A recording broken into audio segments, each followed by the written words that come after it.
پہلے اسی پر بات کر رہے ہیں کہ ہاں وہ ہیں اور اسی طرح ہیں جس طرح اللہ ہے اور غیب ہے، ملائکہ ہیں اور غیب ہے، انبیاء ہیں اور غیب ہے، جنت ہے اور غیب ہے، جہنم ہے اور غیب ہے، حوریں ہیں اور غیب ہے، غلمان ہے اور غیب ہیں، اصحاب کہف ہیں اور غیب ہے،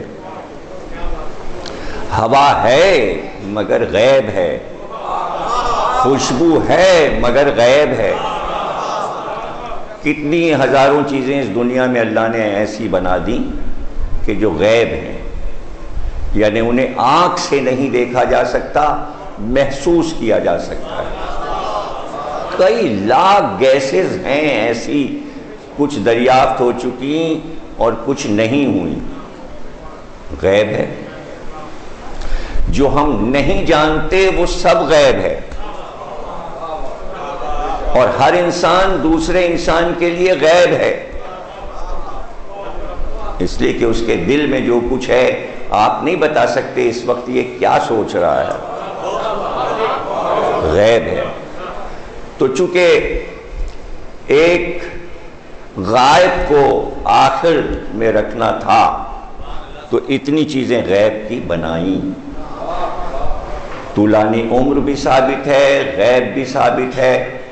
ہاں اب پھر دوسرا سوال آتا ہے کہ اگر ہیں تو ان کے ہونے کا فائدہ کیا ہے؟ اگر وہ ہیں تو ہدایت کیسے کرتے ہیں؟ تو یہ بھی یہیں سے شروع ہو جائے بات کہ اللہ اگر ہے تو اپنی دنیا کیسے چلا رہا ہے، کس طرح چلا رہا ہے، ہمیں کیسے یہ یقین آیا کہ پوری دنیا اللہ چلا رہا ہے؟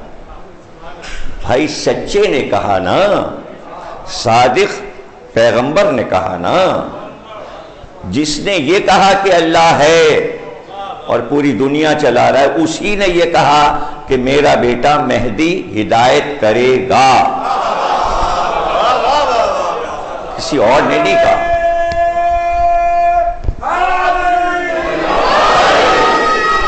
اور جتنا پورا دین اترا پیغمبر پہ وہ سب غیب میں چلا گیا، اترا اور پھر غیب میں چلا گیا۔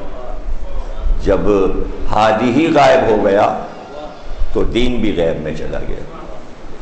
پورا دین غیب پر چل رہا ہے، غیب پہ چل رہا ہے، ہم کو نہیں پتا۔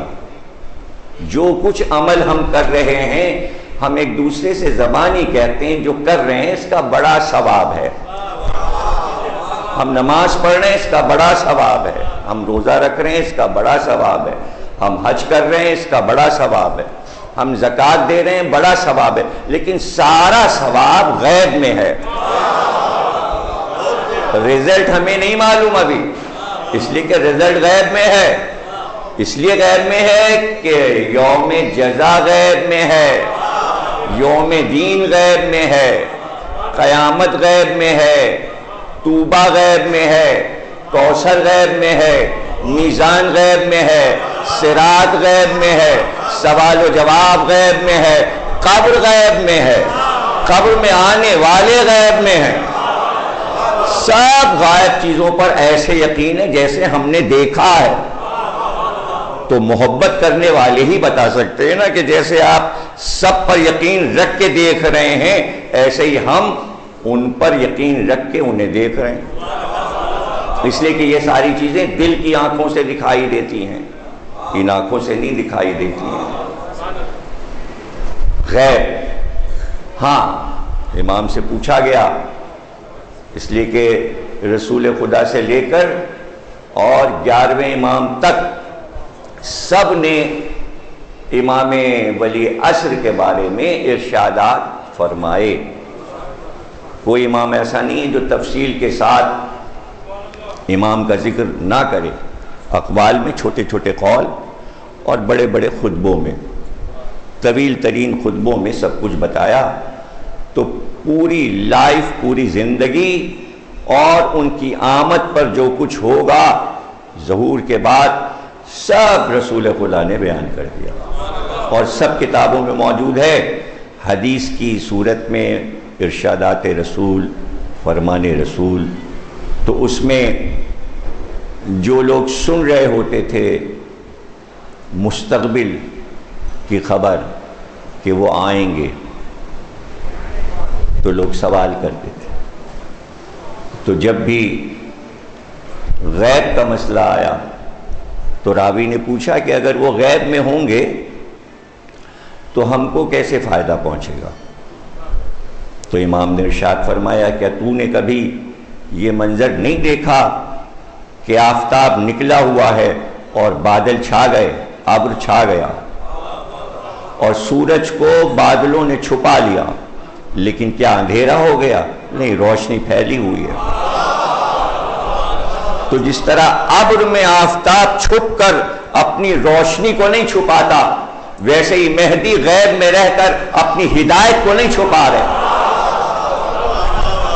ہدایت کا سلسلہ جاری ہے.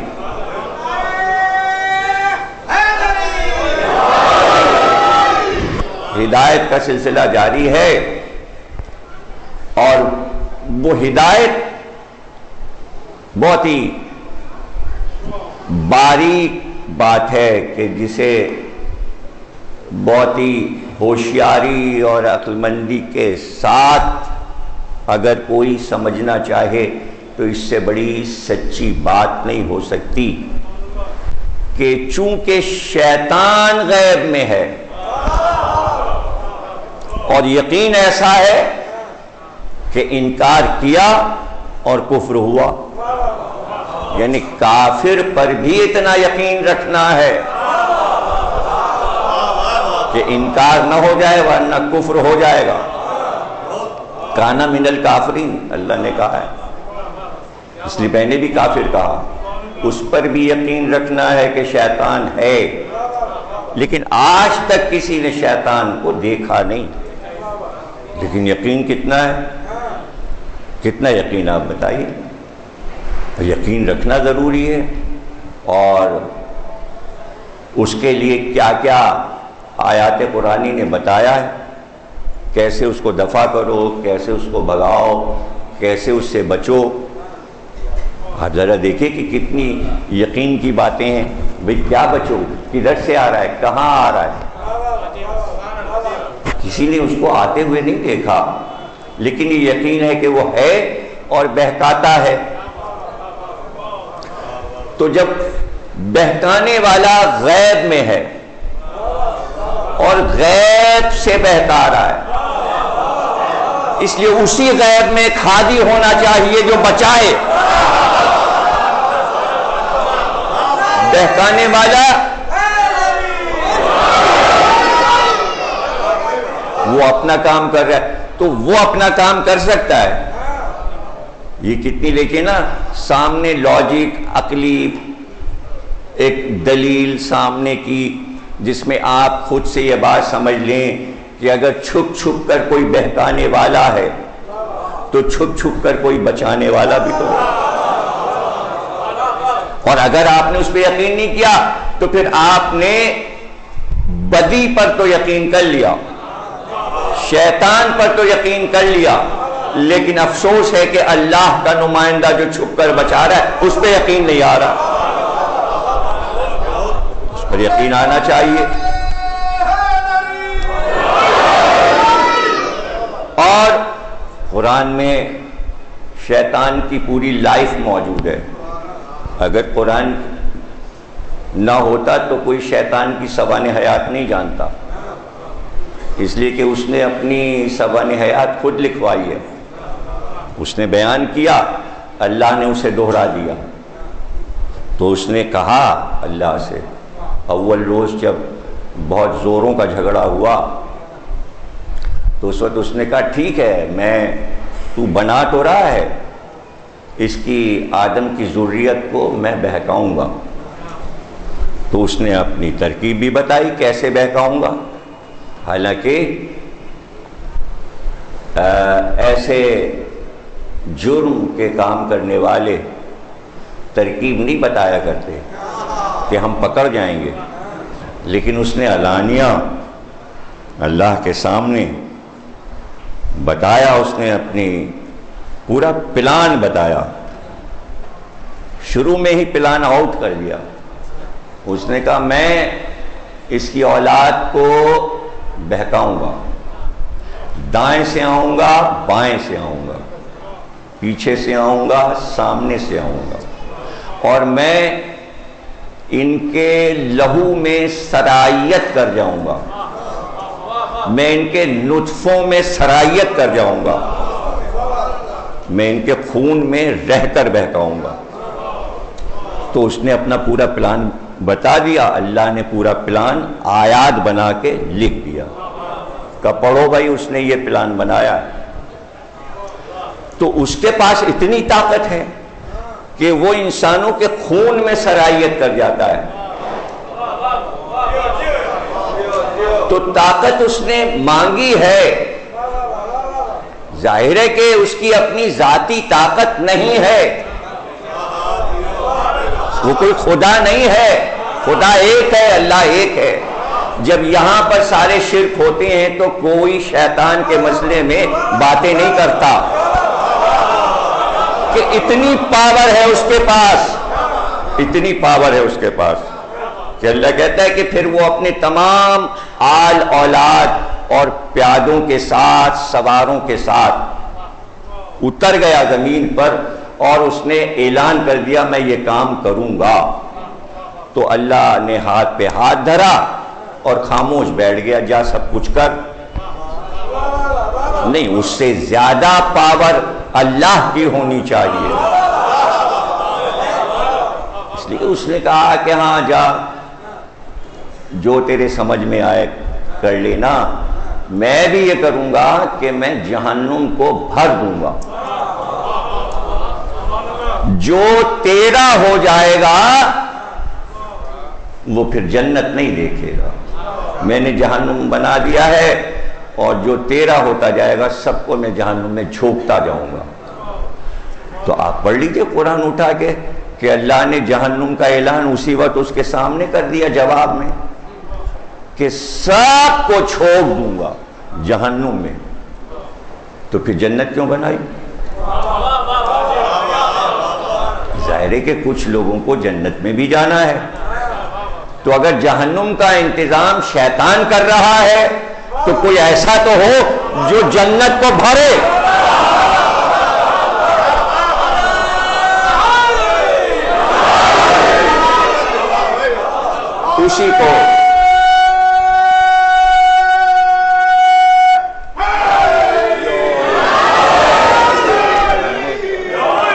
اسی کو ولی عصر کہتے ہیں، جو مالک جنت ہے۔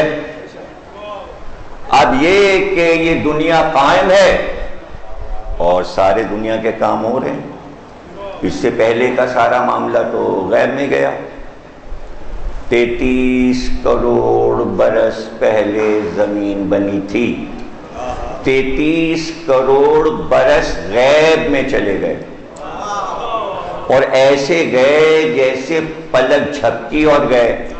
بس کہنا آسان ہے، 33 کروڑ برس پہلے زمین بنی تھی، کہہ دیا آسان ہے۔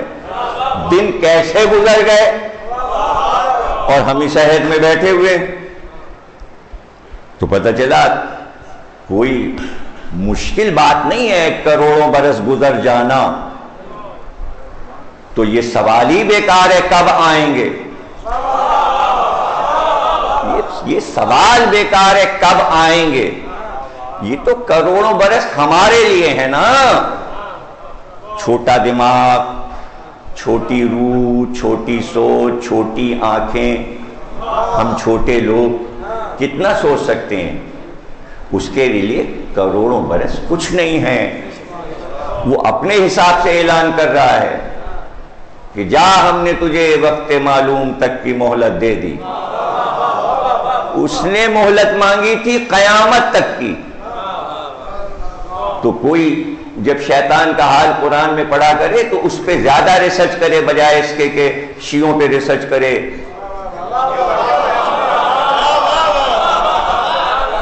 شیطان پہ زیادہ ریسرچ کی ضرورت ہے کہ کوئی پوچھے تو اٹھ کر قرآن سے کہ اس کو کیسے پتا چل گیا قیامت کیا ہے؟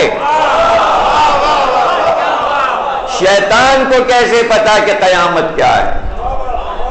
اس کو کیسے پتا چل گیا قیامت کیا ہے؟ ابھی تو کوئی دین بنا نہیں کہ اصول دین کا اعلان ہوا ہو کہ توحید، عدل، نبوت، امامت، قیامت. ابھی تو آدم کا پتلا ہے، ابھی تو وہ سجدے سے انکار کر رہا ہے. اس کو قیامت کا کیسے پتا چل گیا؟ مجھے قیامت تک کی عمر دے دے. اللہ نے کہا وقت معلوم تک کی دی ہے. اس نے قیامت تک کی مانگی تو دونوں چیزوں میں فرق ہو گیا. اگر قیامت تک کی عمر دینا ہوتی تو کہتا جا قیامت تک کی عمر دے دی. اللہ نے کہا نہیں، وقت معلوم تک کی عمر دی ہے. وقت معلوم مہدی کو کہتے ہیں. ہمارے ہاں احادیث کے جو مجموعے ہیں ان میں جو ٹاپ کے 2 مجموعے ہیں ان میں کہیں حضرت مہدی کا ذکر نہیں ہے، نہ صحیح بخاری میں نہ صحیح مسلم میں. لیکن ہم اسے نظر انداز نہیں کر سکتے کہ صحائح ستہ کی بقیہ 4 کتابوں کے اندر موجود ہیں، لہذا نظر انداز نہیں کر سکتے، اگنور کرنا ممکن نہیں ہے. اب اس میں چاہتا ہوں کہ کچھ حدیثیں آپ کو میں سناؤں جن میں حضرت مہدی کا تذکرہ کیا گیا ہے. پہلی ہے وعن عبداللہ ابن مسعود قال قال رسول اللہ صلی اللہ علیہ وسلم. حضرت عبداللہ ابن مسعود سے روایت ہے، وہ فرماتے ہیں کہ حضور نے ارشاد فرمایا لا تذهب الدنيا حتى يملك العرب رجل من اہل بیتی. یہ دنیا ختم نہیں ہوگی جب تک کہ عرب پر میرے اہل بیت میں سے ایک شخص کی حکومت قائم نہ ہو. اور آپ کو معلوم ہے کہ آج تک عرب پر حضور کے اہل بیت کی کوئی حکومت قائم نہیں ہوئی. اور جب قائم ہوئی بھی تھی حضرت علی کو اگر شمار کیا جائے، اس لیے کہ حضور نے وہ جو مشہور واقعہ ہے کہ ایک چادر میں لے لیا تھا حضرت علی کو اور حضرت فاطمہ اور حضرات حسنین کو، اللہم ہؤلاء اہل بیتی، اے اللہ یہ بھی میرے اہل بیت ہیں. تو حضرت علی کی بھی حکومت منعقد نہیں ہوئی، پورے عالم اسلام پر ان کی حکومت نہیں تھی، اس لیے کہ شام اور مصر دونوں صوبے جو ہیں انہوں نے ان کی اطاعت قبول نہیں کی تھی. اس حوالے سے یہ معاملہ ابھی ہونا ہے. لا تذهب الدنيا حتى يملك العرب رجل من اہل بیتی یواطئ اسمہ اسمی، اس کا نام وہی ہوگا جو میرا نام ہے، یعنی محمد صلی اللہ علیہ وسلم. اور ان کا نام بھی، مہدی کا نام بھی محمد ہو. مہدی تو ان کا لقب ہے. یہ ترمذی میں بھی ہے، ابو داؤد میں بھی ہے.